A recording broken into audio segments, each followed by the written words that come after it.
family. Welcome to another episode of AITA. Am I the A? Oh. So today's title is AITA for telling my cousin her child may have autism. Now, I really want to get into this story. I haven't read it yet, but I have done that before and it didn't turn out right. And then later on down the line, turns out that child did have autism and they called me and apologized. But the initial dialogue between us didn't go so well. So let's go see the story, shall we? Hey family, so this is the story that we will be discussing today. And it's AITA for telling my cousin her child may have autism. It is from the Reddit forum, and I'll put a link in the description below. Hi, I'm a 20-year-old female who works in early childhood education. I specifically have a role in my job where I have been trained to take care of children with special needs. My cousin, age 22 female, has a 2-year-old boy, Jay.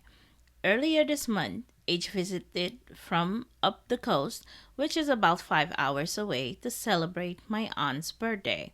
The whole family were together on this day, and I was delegated the role as the youngest and because of my job to take care of Jay.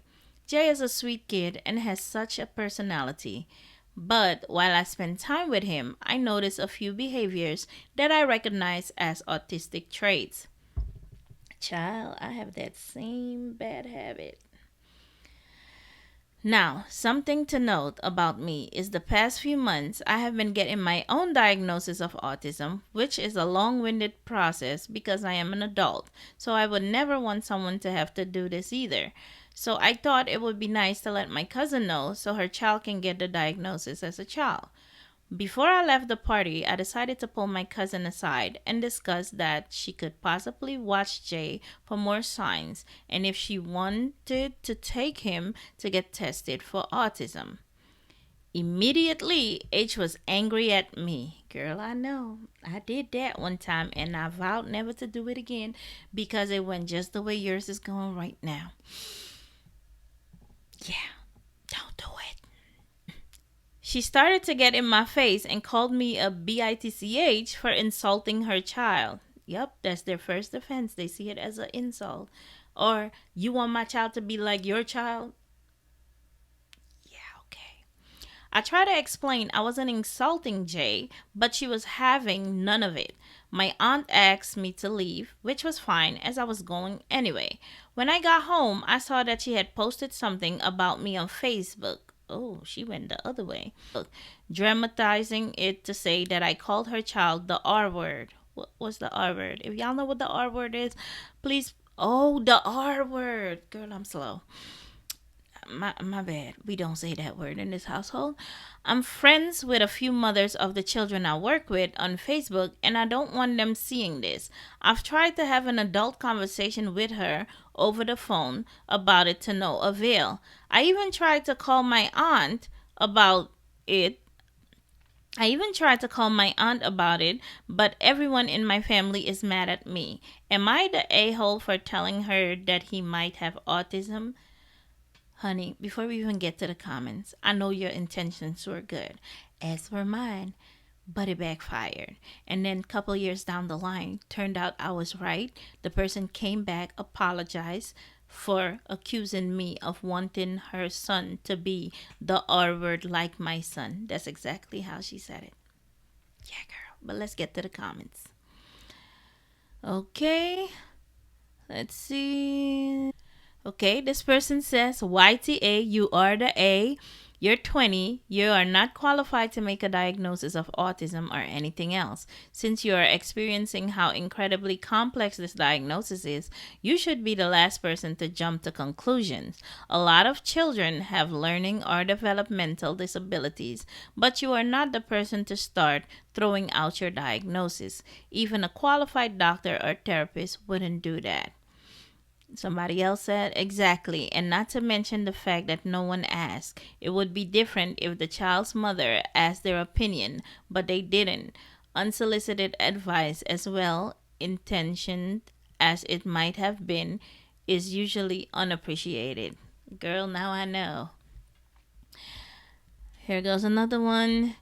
You are the a hole. You are around the child for a very short amount of time and no one asked you. I understand you thought you were helping, but unsolicited parenting advice is rarely welcome. If she had said something about the child's behavior, you would have been right to speak up.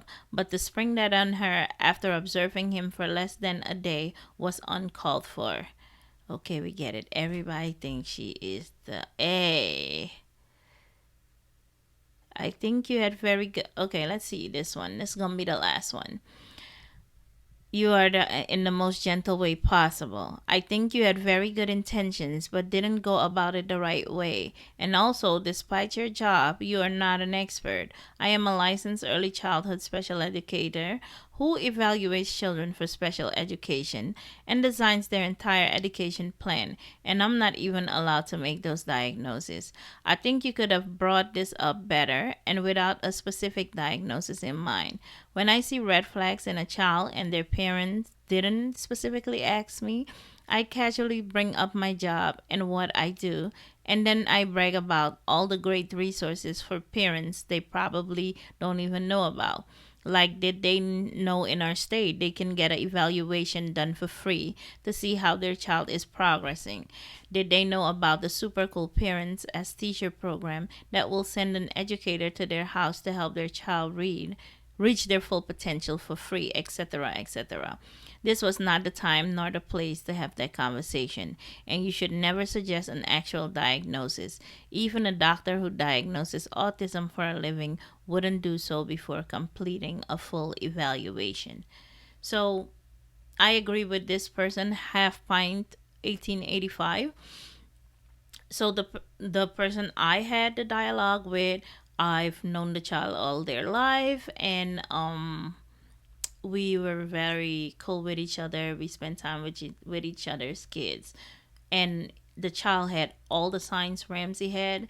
Maybe I shouldn't have told her that maybe she wants to have him checked, have him evaluated. And I've learned from that conversation, and I have never done it again ever since. Even if I see the flags, I won't say jack. I would just sit there. It's none of my business. I ain't got nothing to say. But I've learned not to do that. That's the point I'm trying to make.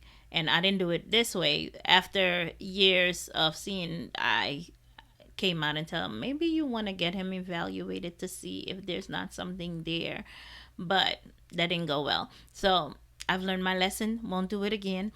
But let me know what you think of this situation or this story and how you would have handled it if you saw something that might raise a red flag for you. How would you tell the person, or would you tell them at all? So let me know in the comments below and let's get the conversation started.